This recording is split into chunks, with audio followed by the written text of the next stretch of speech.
Hi! Welcome to this part of my review featuring the Heroes and Hardships core rulebook. This is the early access version. If you haven't seen the other parts of my review featuring this universal RPG system, please check out the playlist in the description below. You're also going to find links to the Kickstarter that is ongoing and it is currently in its stretch goals. You will also find links to the website, to the Discord, to the Tetsubo section of the website. Tetsubo is an upcoming setting inspired by Japan's Sengoku era. You are also going to find links to my reviews of the Quickstart guide and the Wallace campaign setting, based on the life and exploits of William Wallace, so please check it out. Now this time we are going to talk about other magic rules and manifestations. There are some rules that apply to magic universally.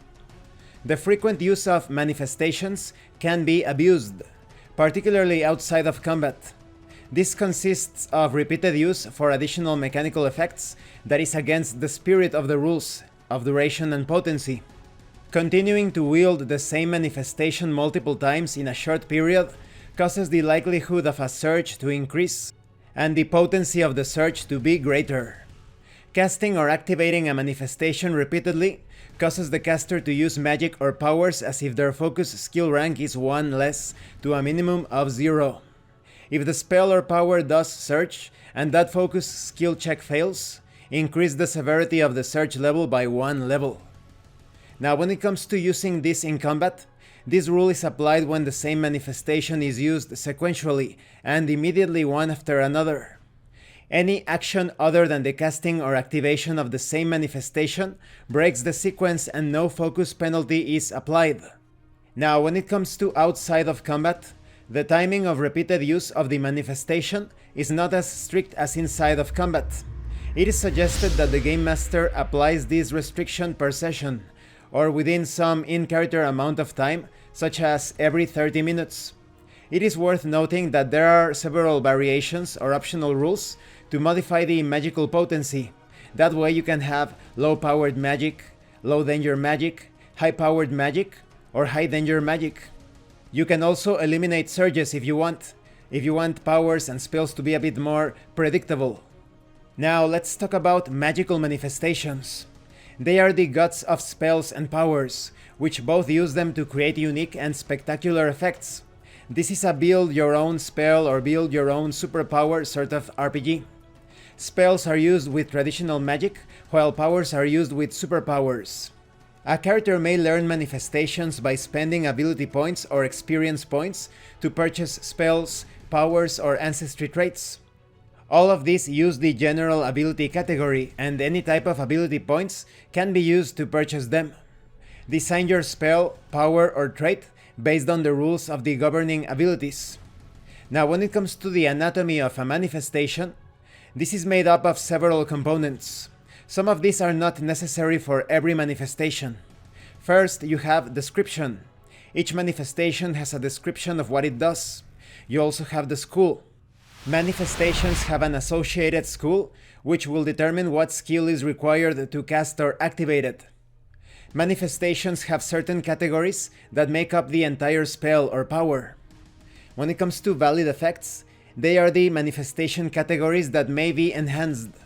Each valid effect details how they can be enhanced for each spell level added. Potential valid effect categories are potency, range, duration, and targets.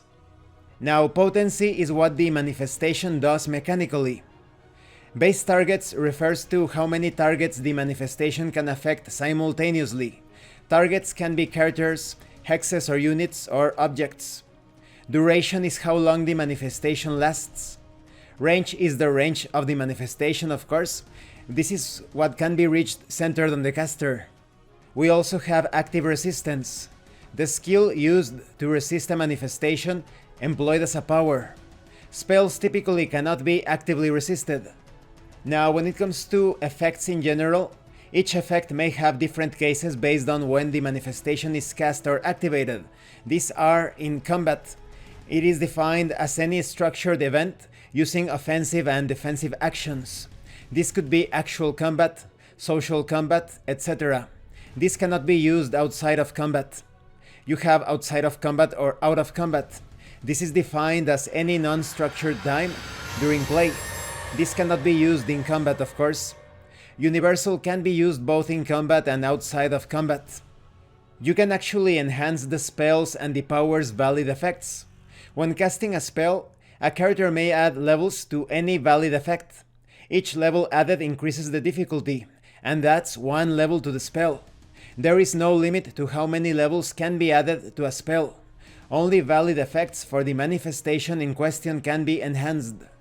For each level added, the difficulty increases by 1 spell die. Now, powers are enhanced when they are purchased. These are fixed and cannot be enhanced later, except by spending experience points on the power ability. Let's talk about total spell effect levels. A manifestation must include all base levels of each manifestation. All manifestation categories at the base level equals to the level 1 spell effect for purposes of calculating spell dice and power cost. When powers are purchased, all levels of valid effects that are enhanced are included and are purchased with the ability.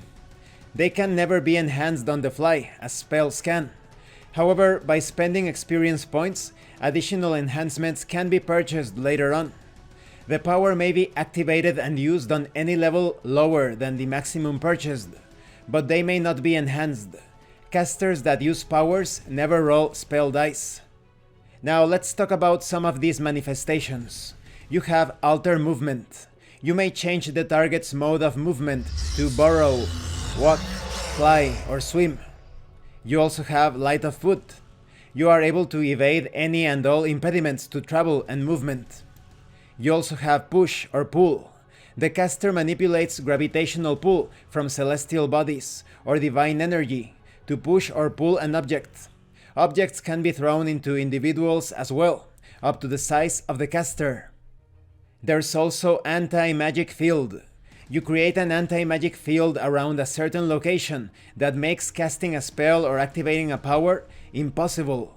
You also have Energy Attack. A wave of energy does damage to a target. Energy Attack always strikes the torso. There is also Astral Projection.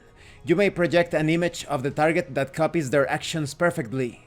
The copy can speak, has the same senses as the target, but cannot be harmed and is incorporeal. This projection appears real. There is also True Sense. You are able to break through anything obscuring your senses. We also have Magical Shield. A thin layer of translucent energy wraps your body to grant you otherworldly armor. There is also Invisibility. You fade from view and are very difficult to see. We also have Curse. You jinx a character by throwing a curse onto them. And these are just some of the many manifestations. This concludes this part of the review. In the next part we are going to talk about equipment. You can build any sort of power or spell with this role-playing game. And I have to say, I am quite impressed. Usually with these universal systems, you feel like you need a supplement or an expansion to complete or fix the magic system, but in this case, it truly feels like a complete system. I am obviously not very experienced with it, but by understanding the logic and the different traits, mechanics, the characteristics behind the manifestations and the optional rules, this truly feels like a satisfying spell system in this universal RPG. Thank you for watching this part of the review. Thank you for your likes and your comments as well. If you have any questions or comments, please let me know. And thank you so much to those of you that are going the extra mile to support the channel. If anyone else wishes to further support the channel, the information on how to do that will be in the description below. Once again, thank you, and see you later.